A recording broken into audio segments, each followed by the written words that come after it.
బీహార్ ఎన్నికల్లో ఎదురైన ఘోర పరాజయం ఇండియా కూటమిలో పెను ప్రపంకాలను సృష్టిస్తుంది. ఈ ఓటమి తర్వాత కాంగ్రెస్ నాయకత్వం కూటమి అనుసరించిన వ్యూహాలపై భాగస్వామ్య పక్షాలు బాహాటంగానే ప్రశ్నలు సంధిస్తున్నాయి.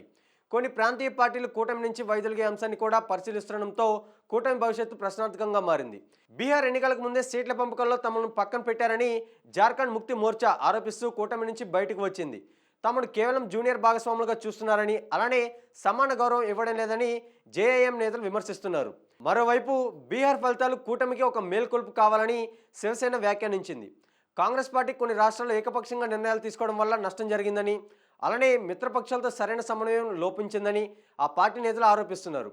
కూటమిలో తీవ్రమైన దిద్దుబాటు చర్యలు చేపట్టాల్సిన అవసరం ఉందని సమాజ్వాదీ పార్టీ అధినేత అఖిలేష్ యాదవ్ స్పష్టం చేశారు. రాజకీయ విశ్లేషకుల ప్రకారం ఇది ఇండియా కూటమికి ఒక నిర్ణయాత్మక ఘట్టం. నాయకత్వ సంక్షోభంలో ఉన్న కూటమిలో కొనసాగాలా లేక సొంత మార్గం చూసుకోవాలా అనే దానిపై ప్రాంతీయ పార్టీలు ఆలోచిస్తున్నాయి. మొత్తం మీద బీహార్ ఓటమి ఇండియా కూటమిలో ఒక పెద్ద గుర్తింపు సంక్షోభాన్ని సృష్టించింది.